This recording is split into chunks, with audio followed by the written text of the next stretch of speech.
So sorry for the delay.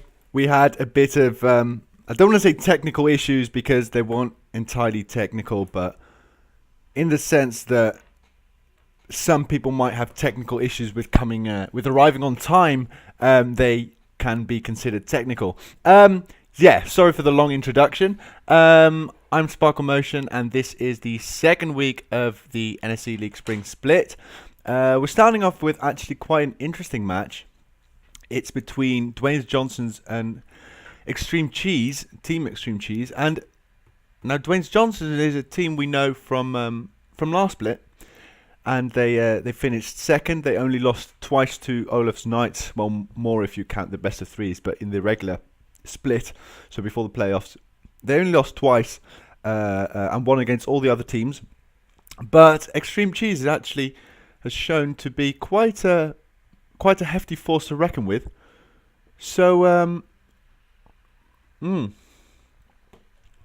So yeah, I'm actually very excited to cast this game because I think it might be a very interesting one, and it might be a good team. Extreme Cheese might be a good force to knock Dwayne Johnson's off their supposed winning streak in that sense. Now, when we look at the bans, Tom Kench, obviously, Corky, Poppy, three very much, I'd say, flavour bans. Malphite, bit of a flavour ban, also targeted a bit at Jerking because he plays a very hefty Malphite. And of course, in Zhao at the end. No, Nocturne also at Jerking. I believe I actually looked it up yesterday, 52nd Nocturne of Europe, something like that.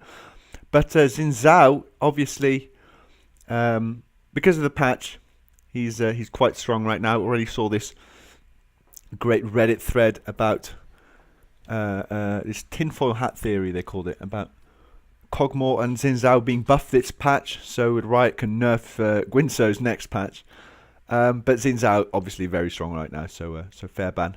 Now, Elise being picked up here. Actually, I think one of the most played champions in Dwayne Johnson's repertoire. Even though they switched junglers, they don't have their old jungler Taswa, who played a lot of Elise.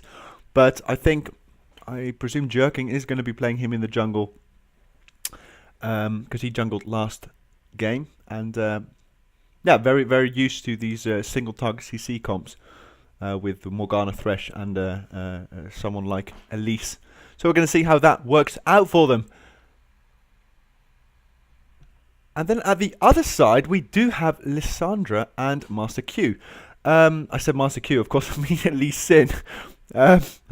Although I do find it interesting, his name. I'm not sure if that's actually derived from him playing Lee Sin, because obviously you have to be master in your queue in that sense. But Lissandra, just very strong pickup, and Lee Sin, I think, personal favourite Master Q because he played that last week and he actually did very well on it. He did a very good job. Now Kog'Maw, we just touched on that very briefly, being extremely strong this patch. Oh, it is going to be Kog'Maw. We haven't actually seen Just Shy of on Kog'Maw, nor have we seen him on Kog'Maw in the newest patch. But we presume that he's got some what do you call it? Some practicing on that, and of course Morgana Elise is probably the most played combo by Dwayne Johnson's. I believe they've played it in 80% of their matches, just focusing completely on getting picks and just steaming off from there. And of course Morgana Kog'Maw is quite okay in the sense that if Kog'Maw can stand still and just pop his W, get all his auto attacks off, then there's nothing that can interrupt him as long as he has that Morgana shield on him. And now I haven't read into Ace Regice or Master Spicy.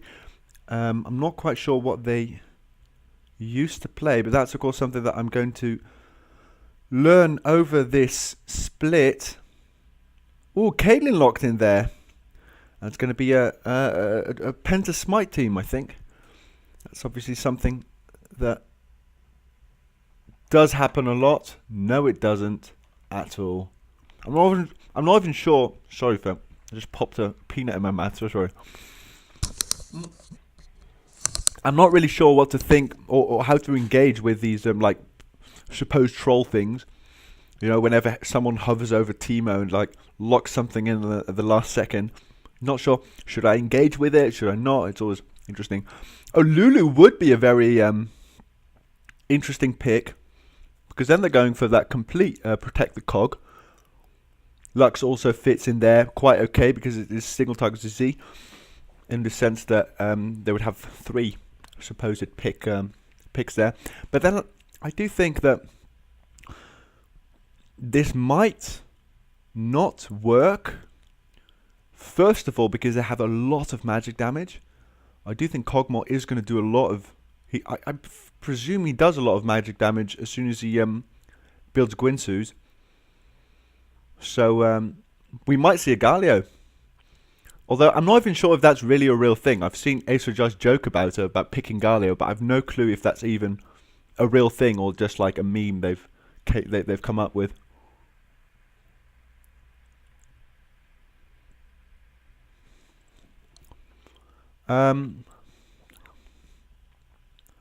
Yeah, so that last pick is going to be interesting. Maybe it could be Lissandra mid, although I'd prefer to see that on top, personally. He is going to hover that Galio. Are we going to actually see it, is the question. Are we actually going to see it? And the clock is ticking. Oh man, it is Galio. Okay, I'm caught off guard a bit here. I thought it was a joke, but it's not. And it is going to be Galio in the top lane. Now that's interesting too.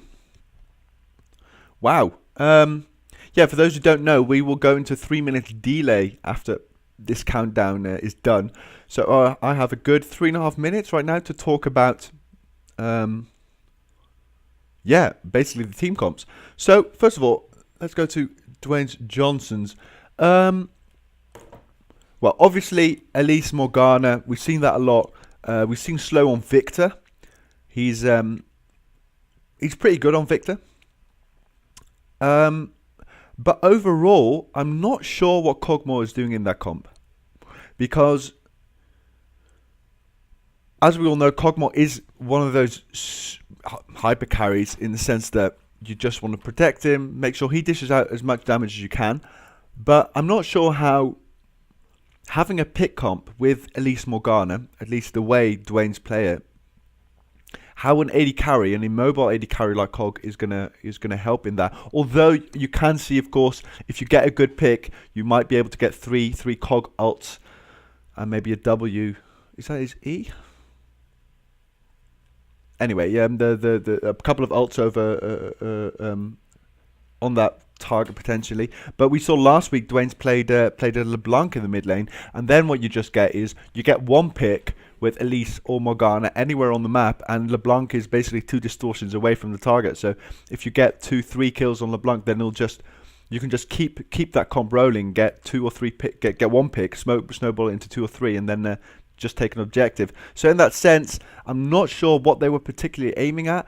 They also, like I just said, are very heavy on magic damage, and yeah, of course they couldn't know that the Galio was actually a serious pick on the side of Extreme Cheese.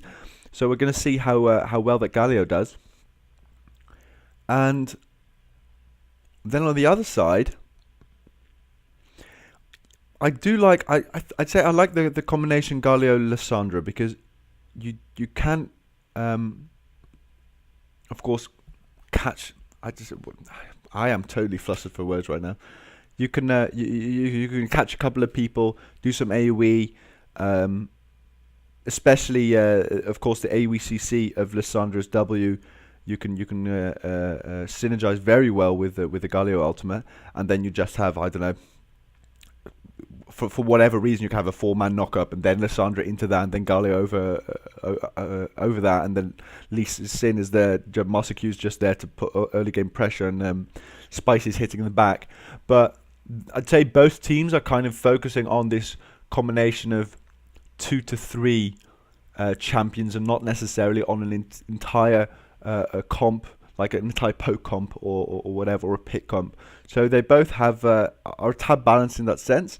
But I do like the damage distribution, like the attack ADAP distribution on the side of XTC better. I do think they've thought about that a bit better than Dwayne's. But we are going to see, because a late game Kog'Maw with a Lulu and a Morgana is not something you want to have to deal with. Although if you get the amount of CC on the side of XTC is of course enough to shut him down. Then again, if he's got a Morgana shield, if he's got a black shield on him, not too much you can do. So that is another 5 seconds. We will be loading into the game. You'll probably see a bit of a black screen, and we will switch to the game as soon as we can.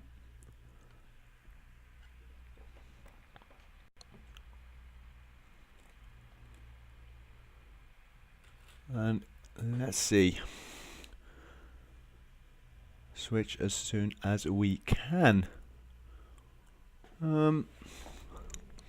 Yeah. As far as predictions go, there is this thing that you call commentator's curse, which is basically,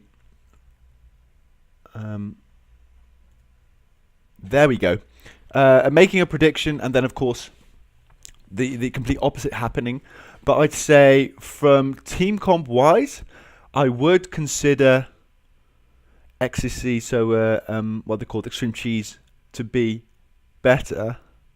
But when I just look at experience, I think Dwayne Johnson's, they've been playing with each other for longer, so they might pull ahead in the mid game, or for whatever reason a specific but strong point they would have. No ignite on the side of Dwayne's is not necessary, I think. Oh, we've got a cleanse for Victor, which I can understand, because there is quite a lot of CC that is cleansable on the side of Extreme Cheese. Yeah, I'm just excited to get into the game, and yeah, I think it's going to be a nice one. So there we are, loaded onto the Rift. Just going to be swapping around some players here. Don't even have to swap anything there. And there we are. Let's see, I hope I have the right one. Yes, I do. Thank God.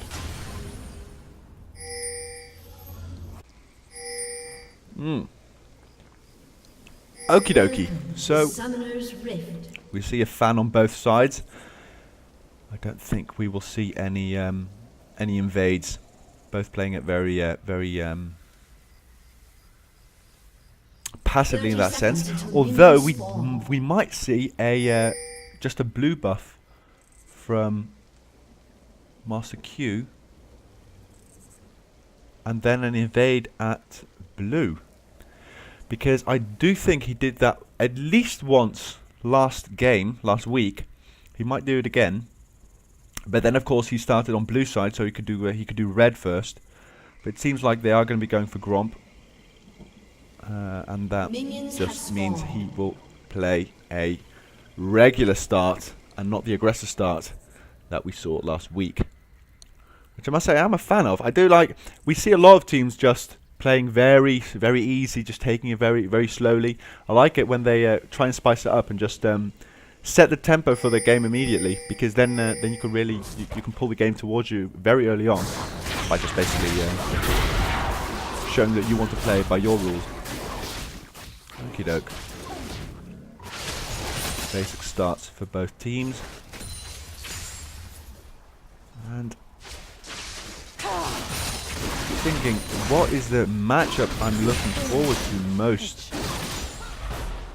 And it might be that mid lane actually, the Victor Lissandra. Although I am very interested to see how Kog'Maw works in lane. I haven't actually seen Kog'Maw in lane that much. Even since he was buffed, I haven't even seen him in solo queue. I don't know if that's just because no one plays him, but or if it's the elo I'm on right now.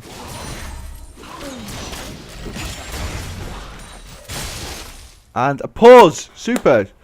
So, we got 2 minutes 30 in. And Slow has connection issues, I presume.